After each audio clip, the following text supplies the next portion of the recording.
Right, well, good afternoon. Thank you, everyone. Thank you, Wayne and HL7 for inviting us here. So we'll be presenting you what Protocol First does. It's slightly different from a lot of what you see, in as much as clinical research really affects only about 4 to 5% of patients in real life actually enrolled in clinical trials. We'll show you what we offer. So we'll tell you a little bit about what has been a problem heretofore, frankly, in running clinical trials and trying to connect to EHR system and pull the data into the clinical database. Show you briefly about our solution, and then we'll give you a brief demo. And then finally, I'll wrap up with some lessons learned from actually accessing clinical trial sites and connecting to their FHIR systems. So the limitation of the current technology is a technology called EDC, standing for Electronic Data Capture, which is basically a web-based data capture system developed really at the turn of the century, around 2000, 2005, which was a way to web-enable the paper process of collecting clinical trial data. So clinical trials are directed and controlled by a protocol that will provide the hypothesis to be tested, what is the study design, and then what is a list of assessments that need to be taken. Those protocols over the years have grown more complex. And with the genetic revolution that we are undergoing, require many more tests and pulling data from different sources.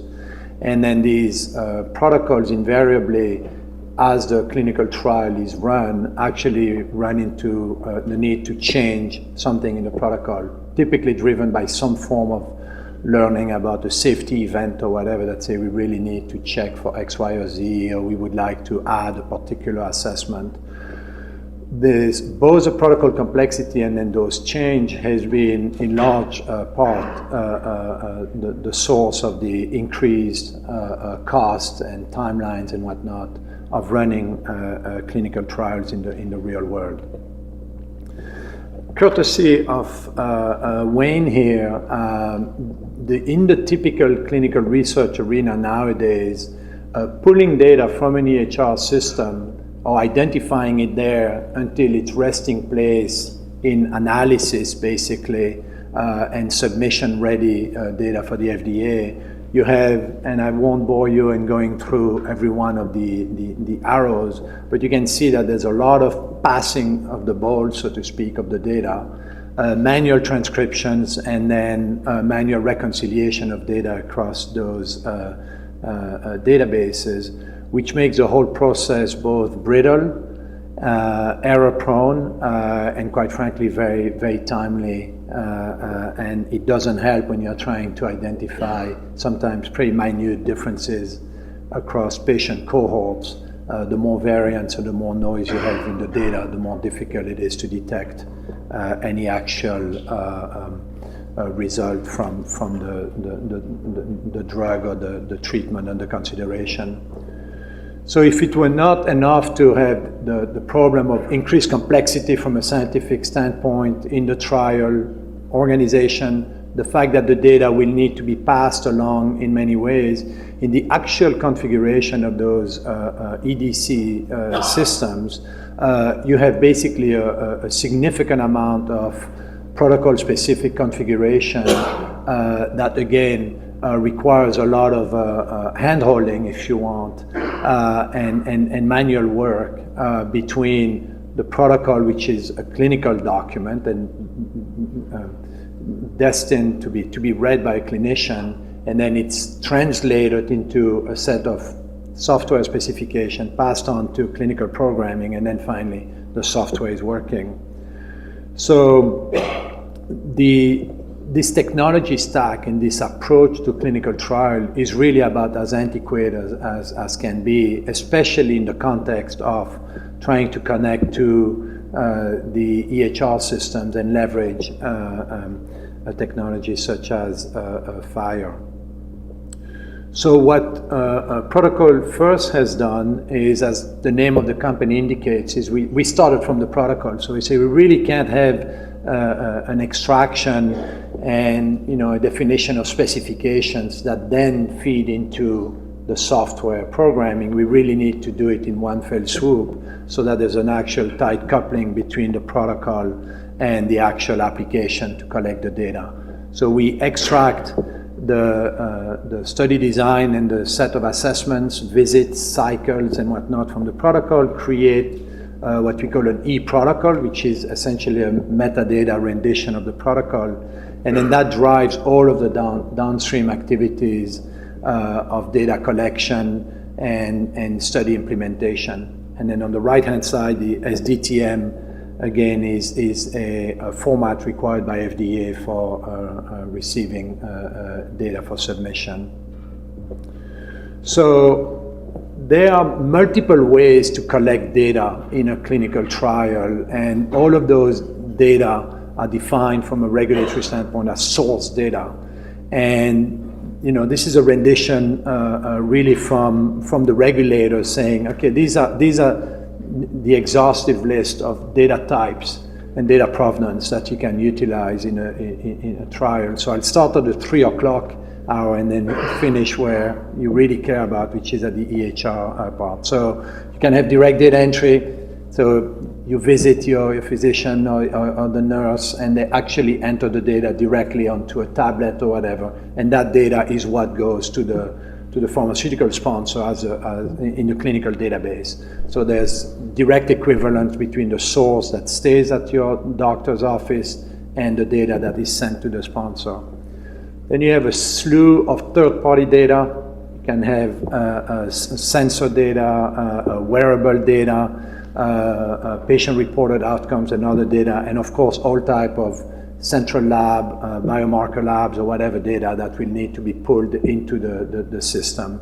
And there is a standard for that called ODM.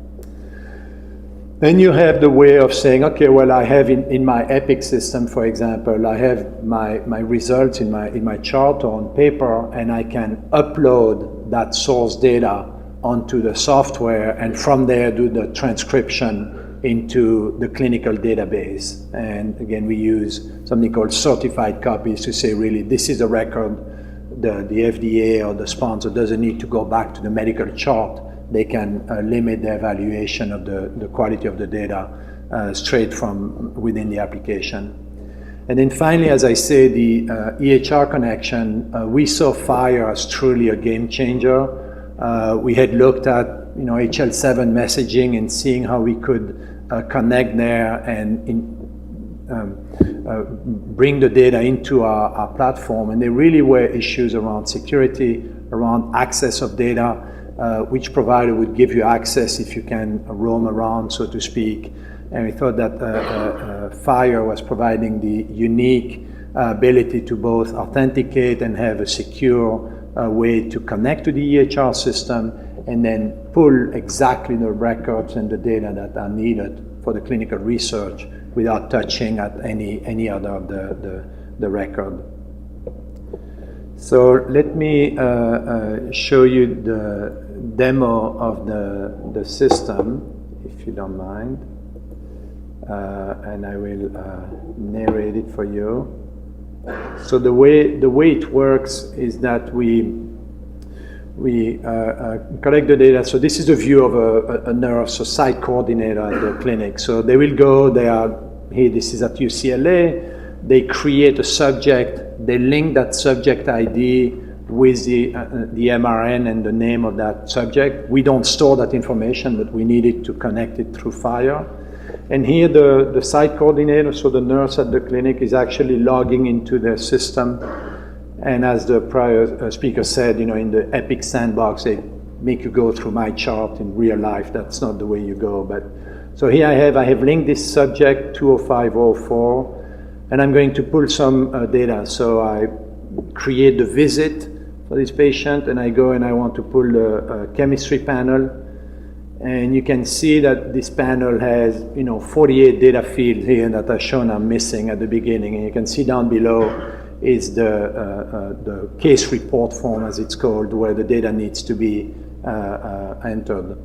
So you enter the visit date, and the system through FHIR goes to that patient health record and find that panel of data and pulls the data, and you can see the 48 data elements here are entered without transcription and risk of errors.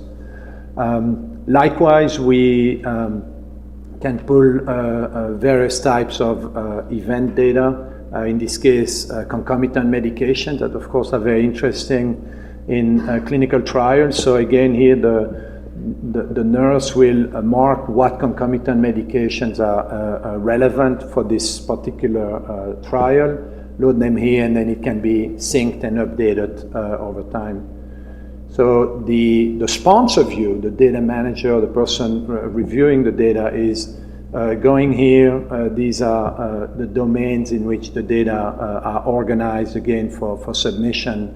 And essentially, as the data was pulled from the EHR system, it gets saved, replicated, and then is exported basically within 15 minutes to this format. So the data is always available. It is still separate databases. You still have a pure pull system from the data. There is no automation, if you want, in interpreting what that panel is.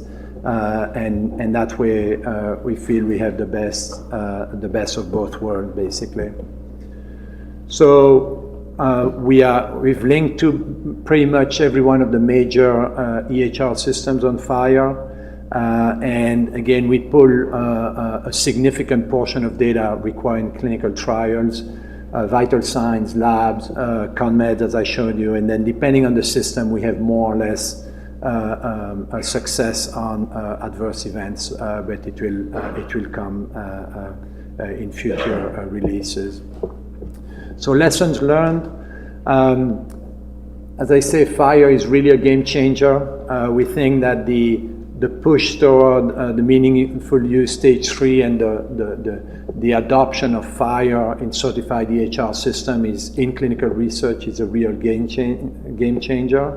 However, when we talk with research sites, we see that yes, they pretty much have all heard of FHIR, but in reality have not worked with it. And if they have, it's on the patient endpoint as opposed to the provider endpoint.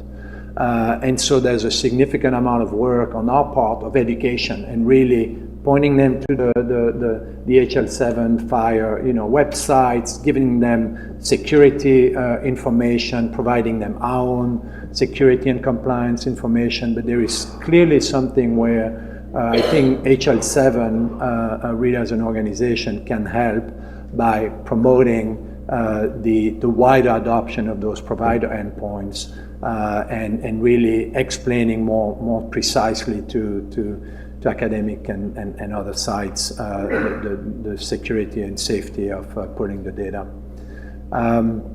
So we have really enjoyed putting the system together. Our sponsors are very happy. And the only thing that is really standing in the way, so to speak, is the adoption curve and the understanding, as I say, of how secure the connection is and how much we can accelerate clinical research and make it of higher quality and help sponsor, develop, and bring to market innovative treatments. I'll be around later today. Would be happy to answer questions later tonight if anybody has them. Thank you very much.